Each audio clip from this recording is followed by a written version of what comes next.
괜찮아. 오늘의 말씀. 사도행전 20장 7절에서 12절. 세번역. 주간의 첫날에 우리는 빵을 떼려고 모였다. 바울은 그 다음날 떠나기로 되어 있어서 신도들에게 강론을 하는데 강론이 밤이 깊도록 계속되었다. 우리가 모인 위층 방에는 등불이 많이 켜져 있었다. 유두고라는 청년이 창문에 걸터 앉아 있다가 바울의 말이 오랫동안 계속되므로 졸음을 이기지 못하고 몹시 졸다가 3층에서 떨어졌다. 사람들이 일으켜 보니 죽어 있었다. 바울이 내려가서 그에게 엎드려 끌어안고 말하기를 소란을 피우지 마십시오. 아직 목숨이 붙어 있습니다 하였다. 바울은 위층으로 올라가서 빵을 떼어서 먹고 나서 날이 새도록 오래 이야기하고 떠나갔다. 사람들은 그 살아난 청년을 집으로 데리고 갔다. 그래서 그들은 적지 않게 위로를 받았다. 말씀 묵상. 학교에서 수업 시간에 자면 안 되지만 졸릴 때가 종종 있어요. TMI, 저는 존 적은 없습니다. 가끔 같은 반 친구들이 졸다가 발작하는 걸 본 적 있나요? 무릎으로 책상을 차서 쿵 하는 소리에 이목이 집중되죠. 침을 흘리는 친구들도 있었던 것 같기도 합니다. 세상에서 제일 무거운 것이 눈꺼풀이라고도 하죠. 그리고 주일 아침 일찍 예배를 드리기 위해 교회에 오면 너무나도 졸리죠. 밤새 공부하고 와서 자지 않으려고 안간힘을 쓰는 여러분의 모습을 볼 때 가슴이 짠하기도 했어요. 졸지 말고 집중하라고 말은 했지만 숙제, 수행평가, 시험 공부의 분량이 너무 많은 걸 알기에 마음이 늘 쓰였답니다. 오늘 본문은 여러분이 너무 공감할 만한 이야기예요. 주일 저녁에 드로아의 큰 집에서 많은 사람들이 모였어요. 사도 바울의 집례로 성만 찬도하고 바울의 설교를 듣기 위해 많은 사람이 모였어요. 다음 날 바울은 떠나기로 되어 있어서 평소보다 더 긴 설교를 했어요. 당시에는 자주 만날 수 없으니 이해할 수 있죠? 그리고 밤에 어둠을 밝히기 위해서 많은 등불이 켜져 있었어요. 등불도 많고 사람도 많으니 산소가 부족했겠죠. 결과는 졸음이 온다는 것입니다. 수업 시간에 잠을 깨기 위해 뒤에 서서 수업을 들어본 적이 있죠? 아니면 창문을 열어 환기를 시키죠.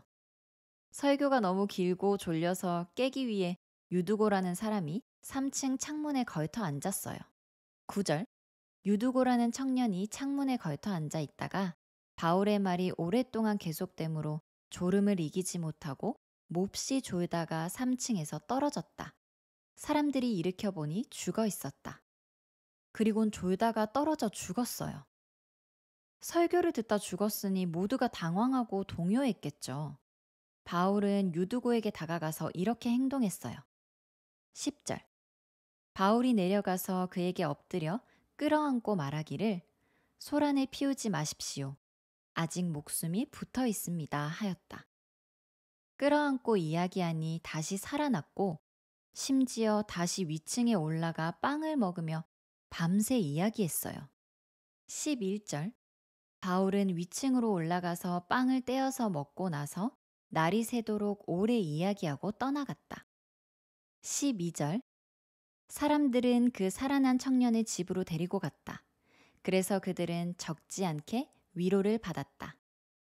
이렇게 마무리된다고 해서 예배 시간에 졸지 말라는 걸 강조하는 것만을 이야기하는 건 아니에요. 유두고란 이름은 당시 흔한 노예의 이름이에요. 유두고는 예배를 드리기 위해 온종일 힘든 노동을 하고 예배에 참석했죠. 육체적 피로 때문에 졸음을 이겨내며 듣다가 떨어져 죽게 된 거죠. 설교 시간에 사건이 일어나므로 예수님의 부활 사건과 구약에 있었던 부활 사건들이 떠오르게 되었어요. 역사가 간증이 된 셈이에요. 피곤한 입시 과정에도 불구하고 이 글을 함께 읽고 묵상하고 기도하는 여러분은 유두고의 자세를 공감할 수 있을 거예요. 경건함을 유지하기 위한 여러분의 분투를 응원해요. 바울이 유두고를 아는 건 마치 하나님의 날개로 품어주심이 떠오르기도 하죠.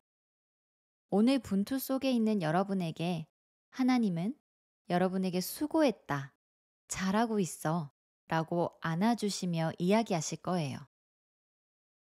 저도 여러분을 만날 수 있다면 여러분을 안아주며 이야기하고 싶어요. 괜찮아. 잘하고 있어. 함께 기도해요. 하나님, 입시 속에서 지쳐있는 저를 꼭 안아주세요. 그리고 저의 분투 속에 동행해주세요. 조금 부족하더라도 제가 하나님을 향해 가는 마음을 너그러이 받아주세요. 힘들고 지치지만, 졸리기도 하지만 예배와 경건 생활을 놓치지 않도록 인도해 주세요. 이 모든 기도 예수님의 이름으로 기도드렸습니다. 아멘.